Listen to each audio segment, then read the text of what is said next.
سیرت انبیاء یا رب چلا دے ہم کو بھی تو نیک راستے، صدقہ ہمیں بھی سیرت انبیاء کا دے۔ الحمد للہ رب العالمین والصلاة والسلام على سید الانبیاء والمرسلین، اما بعد فاعوذ باللہ من الشیطان الرجیم، بسم اللہ الرحمن الرحیم۔ الصلاة والسلام علیک یا رسول اللہ وعلى آلک واصحابک یا حبیب اللہ۔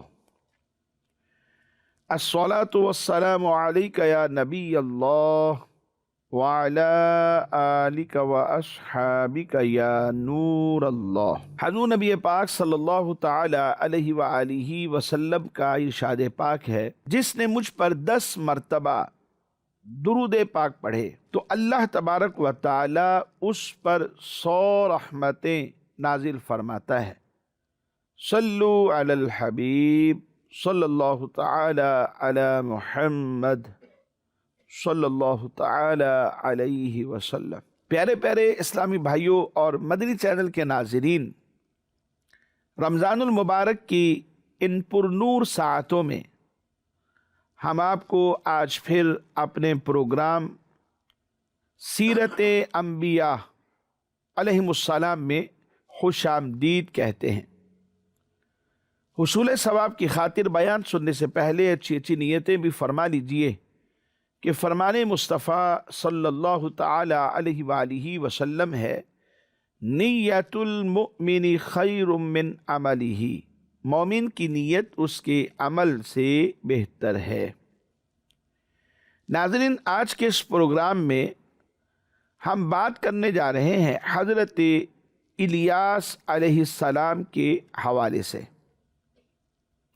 قرآن پاک میں آپ علیہ السلام کا نام الیاس بھی مذکور ہے۔ آپ حضرت ہارون علی نبینا وعلیہ الصلاۃ والسلام، جو کہ حضرت موسیٰ علیہ السلام کے بھائی ہیں، ان کی اولاد سے ہیں، اور آپ حضرت موسیٰ علی نبینا وعلیہ الصلاۃ والسلام کے بہت عرصہ بعد بالبک اور ان کے اطراف کے لوگوں کی طرف مبعوث ہوئے ہیں۔ آپ علیہ السلام انتہائی اعلیٰ درجے کے کامل الایمان بندوں میں سے ہیں۔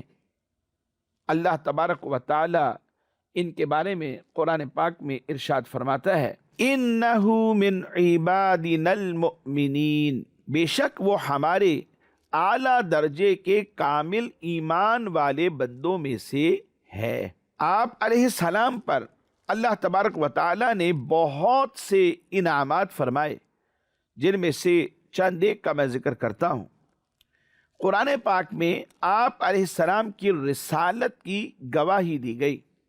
ارشاد باری تعالی ہے، وَإِنَّ إِلْيَاسَ لَمِنَ الْمُرْسَلِينَ، اور بے شک الیاس ضرور رسولوں میں سے ہے۔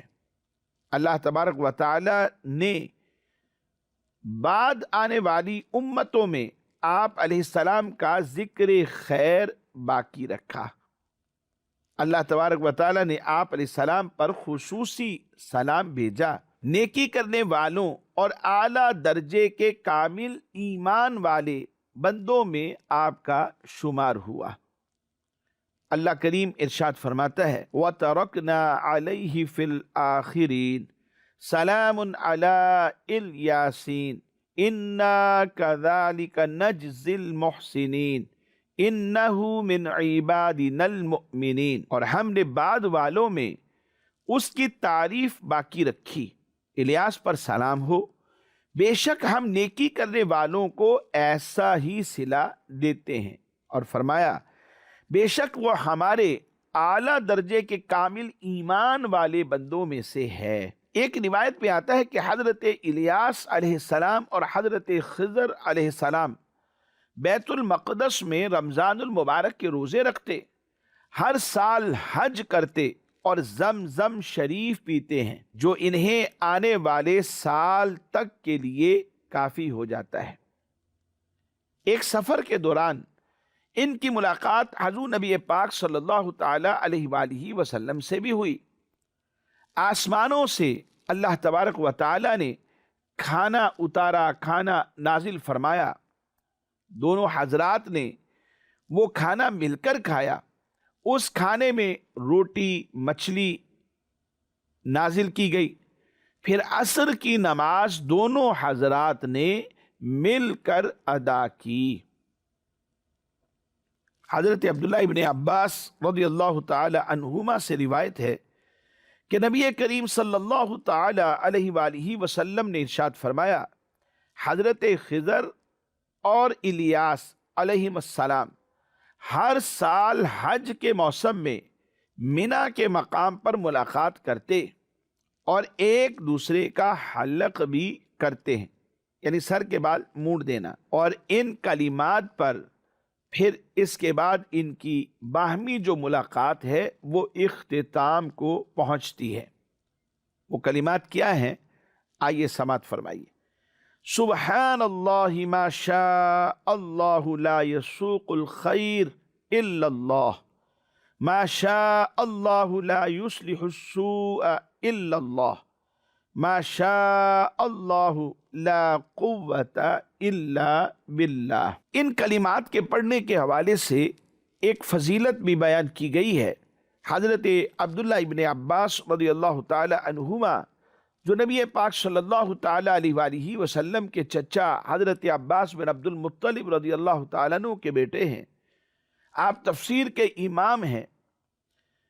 آپ یہ فرماتے ہیں کہ جو ان کلمات کو صبح اور شام 3 بار پڑھ لے تو اللہ تبارک و تعالی اسے ڈوبنے اور اس کا مال چوری ہونے سے محفوظ رکھے گا۔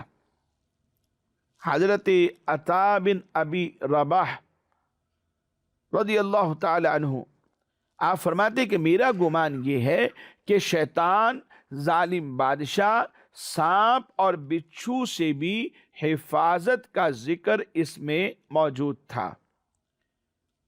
یعنی من جملہ آپ یہ کہہ سکتے ہیں کہ اس بندے کو اللہ تبارک و تعالی ڈوبنے سے بچائے گا، شیطان سے، ظالم بادشاہ سے، سانپ سے اور بچھو سے بھی حفاظت فرمائے گا، اور جو اس کا مال ہے وہ چوری ہونے سے محفوظ ہوگا۔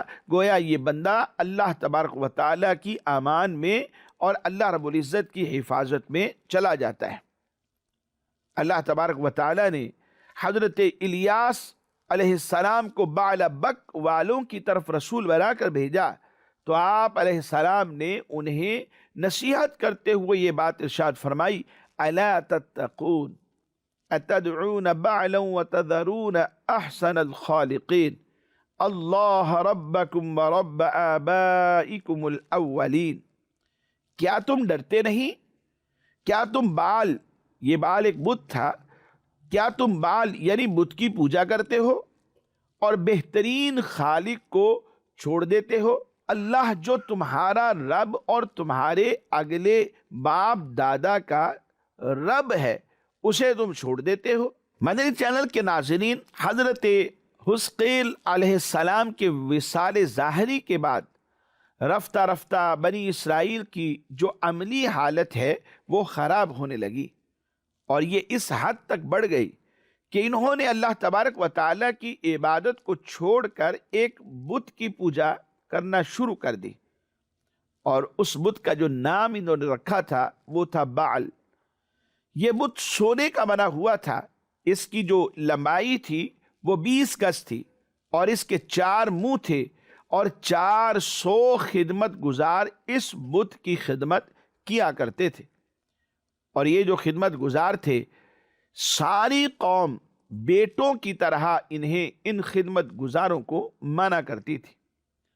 یہ لوگ چونکہ اس بال نامی بت کی بہت زیادہ تعظیم کرتے، اور جس مقام میں وہ بت تھا اس جگہ کا نام بک تھا، اس لیے اس علاقے کا جو پورا نام ہے بت کا نام ملا کر بالابک ہی مشہور ہو گیا۔ ان دنوں بالابک شہر پر ارحب نامی بادشاہ کی حکومت تھی، اور یہ بادشاہ شیطان کا اعلی کار بن کر ساری قوم کو بت پرستی کرنے پر مجبور کیے ہوئے تھا۔ حضرت الیاس علیہ السلام نے قوم سے کہا، تم اللہ تبارک و تعالیٰ سے ڈرتے کیوں نہیں ہو؟ تمہیں تو یہ چاہیے کہ اللہ تبارک و تعالیٰ کے احکام پر عمل کرو، اور اس کے جو نواہی ہیں، یعنی جن کاموں سے اللہ تبارک و تعالیٰ نے تمہیں منع کیا ہے، تم ان سے اجتناب کرو۔ تم بت پرستی کرتے ہو، حالانکہ تمہیں اجتناب کرنا چاہیے، اور تم بت پرستی کرتے ہو۔ اللہ تبارک و تعالیٰ کو چھوڑ کر بتوں سے اپنی حاجات کو طلب کر رہے ہو، اور اس ذات کو چھوڑ رہے ہو، یعنی اس ذات کی عبادت نہیں کر رہے ہو کہ جو عبادت کے واقعی لائق ہے، عبادت کے حق دار ہے، اور وہ ہمارا خالق و مالک ہے، اللہ تبارک و تعالی ہے، اور اس سے تم اپنے مقاصد حاصل نہیں کر رہے ہو جو سب سے اچھا پیدا کرنے والا ہے۔ اللہ تبارک و تعالی ہی سب کا خالق و مالک ہے۔ ہونا تو یہ چاہیے کہ اس کے احکام کی فرما برداری کی جائے، اور جن کاموں سے اس نے منع کیا ہے ان سے ہم اجتناب کریں، اور بتوں کی پوجا کرنے سے منع کیا گیا ہے تو ہمیں اس سے باز رہنا چاہیے۔ حضرت الیاس علیہ السلام نے جب اپنی قوم کو یہ نصیحت فرمائی تو قوم نے حضرت الیاس علیہ السلام کی نصیحت کو قبول کرنے کی بجائے اللہ تبارک و تعالیٰ کی توحید اور آپ علیہ السلام کی رسالت کو جھٹلایا۔ اس تکذیب کی وجہ سے قوم کے اوپر دنیاوی عذاب آیا یا نہیں آیا، اس کے بارے میں تو اللہ تبارک و تعالیٰ ہی بہتر جانتا ہے۔ البتہ قیامت کے دن اس قوم کے کفار ضرور بالضرور عذاب الہی میں مبتلا ہوں گے، ہمیشہ جہنم میں رہیں گے، اور ان کے برعکس اللہ تبارک و تعالیٰ کے وہ برگزیدہ بندے، نیک بندے جو حضرت الیاس علیہ السلام پر ایمان لے آئے، یہ عذاب سے نجات پا جائیں گے۔ قرآن پاک میں اللہ کریم نے ارشاد فرمایا، فَكَذَّبُوهُ فَإِنَّهُمْ لَمُحْضَرُونَ إِلَّا عِبَادَ اللَّهِ الْمُخْلَصِينَ، پھر انہوں نے اسے جھٹلایا تو وہ ضرور پیش کیے جائیں گے مگر اللہ کے چنے ہوئے بندے۔ آپ علیہ السلام کی تبلیغ و نصیحت سے کچھ لوگ تو ایمان لے آئے، اور دیگر جو افراد تھے وہ اپنی سرکشی پر اور کفر کے اوپر قائم رہے۔ وہ یوں کہہ لے کہ لوگوں کے دو گروہ بن گئے۔ پھر گزرتے وقت کے ساتھ ساتھ شہر کا جو بادشاہ ارحب تھا وہ آپ علیہ السلام کا جانی دشمن بن گیا، اور اس نے آپ علیہ السلام کو شہید کر دینے کا پکا اور پختہ ارادہ کر لیا۔ خطرہ محسوس ہونے پر حضرت الیاس علیہ نبینا علیہ الصلاۃ والسلام نے خدا کے حکم سے اس شہر سے آپ نے ہجرت فرمائی، اور پہاڑوں کی چوٹیوں اور غاروں میں آپ روپوش ہو گئے۔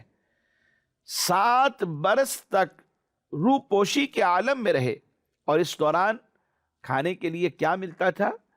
تو تاریخ میں یہ بات موجود ہے کہ جنگلی گھاس، پھولوں اور پھلوں پر آپ زندگی بسر فرماتے رہے، اور ادھر بادشاہ نے آپ کی گرفتاری کے لیے بہت سے جاسوس مقرر کیے ہوئے تھے، لیکن اللہ تبارک و تعالیٰ کے فضل و کرم سے کوئی بھی جاسوس آپ تک پہنچ نہیں سکا۔ آخر ایک دن حضرت الیاس علیہ السلام نے یہ دعا مانگی، اے اللہ مجھے ان ظالموں سے نجات اور راحت عطا فرما۔ آپ علیہ السلام پر وحی آئی کہ تم فلاں دن فلاں جگہ پر جاؤ، اور وہاں جو سواری ملے بغیر کسی خوف کے اس سواری کے اوپر سوار ہو جاؤ۔ چنانچہ ایسا ہی ہوا۔ آپ اس دن اس مقام پر جب پہنچے تو ایک سرخ رنگ کا گھوڑا آپ کو وہاں پر کھڑا ہوا نظر آیا۔ آپ علیہ السلام چونکہ کہا گیا تھا بلا خوف اس پر سوار ہو جانا، تو آپ اس کے اوپر سوار ہو گئے۔ جب آپ سوار ہوئے تو گھوڑا چل پڑا۔ آپ علیہ السلام کے چچا زاد بھائی حضرت الیسع علیہ السلام نے آپ کو پکارا اور عرض کی کہ اب میں کیا کروں؟ یہ سن کر حضرت الیاس علیہ السلام نے جو اپنا کمبل اوڑا ہوا تھا وہ ان کے اوپر ڈال دیا۔ یہ عمل اس بات کی نشانی تھا کہ میں نے تمہیں بنی اسرائیل کی ہدایت کے لیے اپنی طرف سے ایک خلیفہ منتخب کر دیا ہے۔ پھر اللہ تبارک و تعالیٰ نے حضرت الیاس علیہ نبینا وعلیہ الصلاۃ والسلام کو لوگوں کی نظروں سے اوجل فرما کر کھانے پینے سے بے نیاز کر دیا، اور آپ کو فرشتوں کی جماعت میں اللہ کریم نے شامل فرما لیا۔ حضرت خضر علیہ السلام کی طرح حضرت الیاس علیہ نبینا وعلیہ الصلاۃ والسلام کی حیات کے بارے میں بھی مورخین اور مفسرین نے تفصیلی بحث کی ہے۔ البتہ اس تفصیل کے اندر جو راجح قول ہے اس کے مطابق حضرت الیاس علیہ نبینا وعلیہ الصلاۃ والسلام بھی ابھی تک زندہ ہے۔ روحانی طور پر اللہ تبارک و تعالیٰ کی طرف سے خشک زمین کے انتظامی اور تکوینی جو معاملات ہیں وہ حضرت الیاس علیہ نبینا علیہ الصلاۃ والسلام کی ہی سپرد ہیں، اور ان میں سے مثال کے طور پہ فرشتوں کی کائنات کے امور میں ذمہ داریاں لگانا، یہ قرآن میں بیان فرمائی گئی ہیں۔ چنانچہ فرمایا فالمدبرات امرا، پھر کائنات کا نظام چلانے والوں کی۔ سیدی اعلی حضرت امام اہل سنت امام احمد رضا خان علیہ رحمت الرحمن آپ ارشاد فرماتے ہیں کہ 4 نبی ایسے ہیں جو زندہ ہیں، یعنی ان کو وعدہ الہیہ ابھی آیا ہی نہیں ہے۔ ویسے یوں تو اگر دیکھا جائے ہر نبی علیہ السلام زندہ ہیں، لیکن کل نفس ذائقۃ الموت کے تحت جو وعدہ الہیہ ہے وہ ان 4 حضرات انبیاء کرام علیہ الصلاۃ والسلام پر آیا ہی نہیں ہے۔ اور ان میں سے یہ جو 4 ہیں 2 آسمانوں پر ہیں اور 2 زمین پر ہیں۔ حضرت خضر علیہ السلام، حضرت الیاس علیہ السلام آپ زمین پر ہیں، اور حضرت ادریس علیہ السلام اور حضرت عیسیٰ علیہ السلام آپ آسمانوں پر ہیں۔ تو یہ زندگی وہ ہے کہ جو کل نفس ذائقۃ الموت کے تحت ابھی تک انہوں نے موت کا ذائقہ چکھا نہیں ہے، ورنہ ہر نبی زندہ ہے، کیونکہ ان اللہ حرم علی الارض ان تأکل اجساد الانبیاء فنبی اللہ حی یرزق۔ بے شک اللہ تبارک و تعالی نے زمین پر نبیوں کے اجساد مبارکہ جو ہیں، جو اجسام ہیں، ان کا کھانا حرام کر دیا ہے۔ تو اللہ کا نبی زندہ ہے، اسے رزق بھی دیا جاتا ہے۔ انبیاء کرام علیہ الصلاۃ والسلام پر ایک آن کو محض تصدیق وعدہ الہیہ کے لیے موت طاری ہوتی ہے، یعنی فرما جو دیا گیا کہ کل نفس ذائقۃ الموت، اس تصدیق وعدہ الہیہ کے لیے فقط ایک آن کے لیے موت طاری ہوتی ہے، پھر اس کے بعد ان کو حیات حقیقی حصی دنیاوی اللہ تبارک و تعالیٰ کی طرف سے عطا کر دی جاتی ہے۔ یہاں یہ بات ذہن میں رکھیں کہ انبیاء کرام علیہ الصلاۃ والسلام پر ایک آن کو محض تصدیق وعدہ الہیہ کے لیے موت طاری ہوتی ہے، اس کے بعد پھر ان کو حیات حقیقی حصی دنیاوی اللہ تبارک و تعالیٰ کی طرف سے عطا ہو جاتی ہے۔ یہ بات جو ہے وہ ذہن میں رکھنے کے قابل ہے۔ وفات کے بعد حیات انبیاء کرام علیہ الصلاۃ والسلام پر بکثرت آیات موجود ہیں، احادیث موجود ہیں۔ اچھا، ان میں سے اللہ تبارک و تعالی قرآن پاک میں ارشاد فرماتا ہے وَلَا تَقُولُوا لِمَنْ يُقْتَلُ فِي سَبِيلِ اللَّهِ أَمْوَاتٌ بَلْ أَحْيَاءٌ وَلَكِنْ لَا تَشْعُرُونَ، اور جو خدا کی راہ میں مارے جائیں انہیں مردہ نہ کہو، بلکہ وہ تو زندہ ہیں، بل احیاء، بلکہ وہ تو زندہ ہیں. وَلَٰكِن لَا تَشْعُرُونَ، وہ زندہ کیسے ہیں؟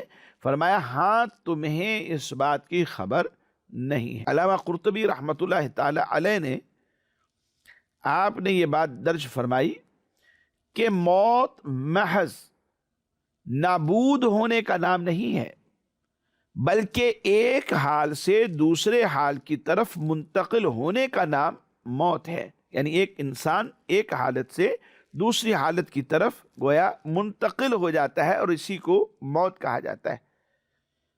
اور اس پر دلیل یہ ہے کہ شہداء اپنے قتل اور موت کے بعد زندہ ہوتے ہیں. اپنے رب کے پاس انہیں رزق بھی دیا جاتا ہے، وہ شاد و مسرور ہوتے ہیں، اور یہی دنیا میں زندوں کی صفت ہے. شاد و مسرور ہوتے ہیں، رزق بھی دیا جاتا ہے، زندہ بھی ہوتے ہیں. دنیا میں زندوں کی یہی صفات ہیں کہ جو شہداء کو ملا کرتی ہیں. یعنی اپنے قتل اور موت کے بعد زندہ بھی ہو گئے، اپنے رب کے پاس رزق بھی دیا گیا، اور شاد و مسرور بھی ہیں. انسان کی جو کیفیات ہوتی ہیں، خوشی پہنچتی ہے تو یہ خوش ہوتا ہے، اگر غم پہنچتا ہے تو یہ غمگین ہوتا ہے. تو فرمایا کہ جب شہداء کا یہ حال ہے تو حضرات انبیاء کرام علیہم الصلاۃ والسلام زندہ ہونے میں ان سے بڑھ کر ہیں. اللہ تبارک و تعالیٰ کی مخلوق میں سب سے افضل جو ہے وہ حضرات انبیاء کرام علیہم الصلاۃ والسلام ہیں. اور اس کے ساتھ ساتھ نبی کریم صلی اللہ تعالی علیہ وآلہ وسلم سے صحیح حدیث مبارک میں یہ بات مروی ہے، ان اللہ حرم علی الارض ان تأکل اجساد الانبیاء، بے شک زمین جو ہے انبیاء کرام علیہ الصلاۃ والسلام کے اجسام کو نہیں کھاتی، کیونکہ اللہ تبارک و تعالیٰ نے زمین پر ان کے جسموں کو کھانا حرام کر دیا ہے. اور بے شک نبی پاک صلی اللہ تعالیٰ علیہ وآلہ وسلم بیت المقدس اور آسمانوں پر حضرات انبیاء کرام علیہ الصلاۃ والسلام کے ساتھ جمع ہوئے، بالخصوص حضرت موسیٰ کلیم اللہ علیہ نبینا علیہ الصلاۃ والسلام کے ساتھ، اور نمازوں کا ذکر اور تمام کے تمام مراحل شب معراج کے وہ آپ حضرات کے سامنے ہیں. سنن ابو داؤد شریف کی ایک حدیث مبارک ہے، نبی پاک صلی اللہ تعالی علیہ وآلہ وسلم نے ارشاد فرمایا تم مجھ پر کثرت کے ساتھ جمعۃ المبارک کے دن درود پڑھا کرو. کیوں؟ اس لیے فَإِنَّ صَلَاتَكُمْ مَعْرُودَةٌ عَلَيَّ، کیونکہ تمہارا پڑھا ہوا درود مجھ پر پیش کیا جاتا ہے. صحابہ کرام علیہ رضوان نے عرض کیا کہ ہمارا درود کیسے آپ پر پیش کیا جاتا ہے، حالانکہ آپ تو ظاہری وصال فرما چکے ہیں. وَكَيْفَ تُعْرَضُ صَلَاتُنَا عَلَيْكَ، کیسے پیش کیا جاتا ہے حالانکہ حضور ظاہری وصال فرما چکے ہیں. تو نبی کریم صلی اللہ تعالی علیہ وآلہ وسلم نے ارشاد فرمایا بے شک اللہ تبارک و تعالی نے زمین پر حضرات انبیاء کرام علیہ الصلاۃ والسلام کے اجسام کھانا حرام کر دیا ہے. یوں ہی اسی طرح کی ایک بات جو ہے وہ سنن ابن ماجہ کے اندر بھی موجود ہے. اور مسند ابی یعلا میں حضرت انس بن مالک رضی اللہ تعالیٰ عنہ سے جو روایت ہے، نبی پاک صلی اللہ تعالی علیہ وآلہ وسلم نے ارشاد فرمایا الانبیاء احیاء فی قبورہم یصلون، فرمایا انبیاء کرام علیہ الصلاۃ والسلام اپنی قبروں میں زندہ ہیں اور نماز پڑھتے ہیں.